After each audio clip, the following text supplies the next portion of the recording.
ब्रजगिरी मतदान केंद्र में धरना केंद्र में वोट चोरी करते हुए पकड़ी गई गाड़ी।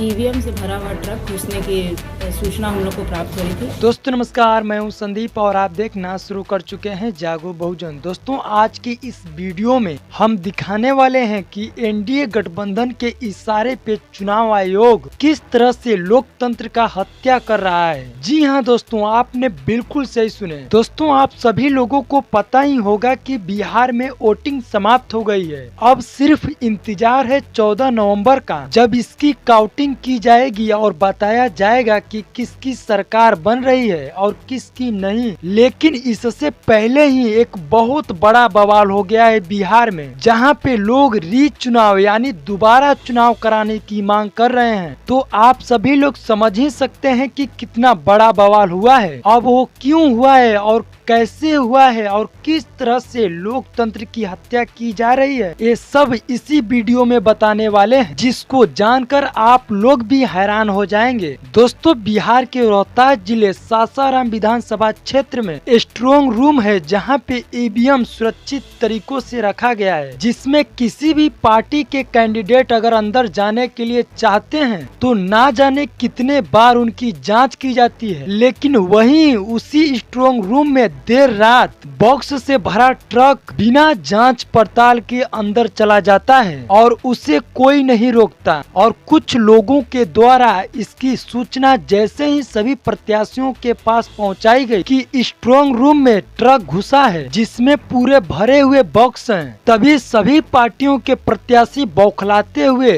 रात में ही स्ट्रॉन्ग रूम को घेर लिया, जिसमें बहुजन समाज पार्टी, जनसुराज और महागठबंधन ऐसे तमाम प्रत्याशी थे। लेकिन उसमें एक भी एनडीए गठबंधन के प्रत्याशी दिखाई नहीं दिए। और दूसरी बात कि जब वे ट्रक अंदर गया तब लोगों का आरोप था कि ट्रक जैसे ही अंदर घुसा वैसे ही सीसीटीवी कैमरे बंद कर दिए गए। और यहाँ तक कि लोगों ने यह भी आरोप लगाए कि ईवीएम मशीन के साथ भी छेड़छाड़ की गई। यानी आप समझ सकते हैं कि बिहार में कितना बड़ा घोटाला किया जा रहा है। और इतना ही नहीं, जब इसको लेकर प्रत्याशियों ने घेराव करना शुरू किया तो प्रशासन ने उनके ऊपर लाठी चार्ज किया, ऐसे मानो कि प्रत्याशियों की कोई इज्जत ही नहीं हो। और जब इसकी सूचना रोहतास जिले के जिले अधिकारी के पास पहुंचाई गई, तब वहां पे जिला अधिकारी उदिता सिंह जी ने उपस्थित हुई और उन्होंने यह कह के टाल दी कि ईवीएम जिस ट्रक में और जिस बॉक्स में भरकर लाया गया था वही ट्रक है और उसी में सभी खाली बॉक्स हैं, जिसमें ईवीएम वोट काउंटिंग होने के बाद भर दिया जाएगा। इसके लिए वहाँ पे मंगवाया गया है। और ऐसा भी नहीं है कि बॉक्स नहीं खुलवाया गया, सभी बॉक्स की जाँच की गई, सभी बॉक्स खाली मिले। लेकिन वहाँ के प्रत्याशी और लोग सवाल खड़े कर रहे हैं कि ऐसी क्या मुसीबत आ गई कि इस ट्रक को रात के ही समय में इसमें लाया गया, इसे सुबह में भी तो लाया जा सकता था। और जब प्रत्याशियों की 4 बार जांच की जा रही है तो इतने बड़े ट्रक की जांच क्यों नहीं की जा सकती। और सोचने वाली बात यह है कि वहाँ पे सभी पार्टियों के प्रत्याशी पहुँचे थे, लेकिन एनडीए गठबंधन का एक भी प्रत्याशी वहाँ पे दिखाई नहीं दिए। तो लोग यह भी सवाल खड़े कर रहे हैं कि एनडीए गठबंधन के प्रत्याशियों को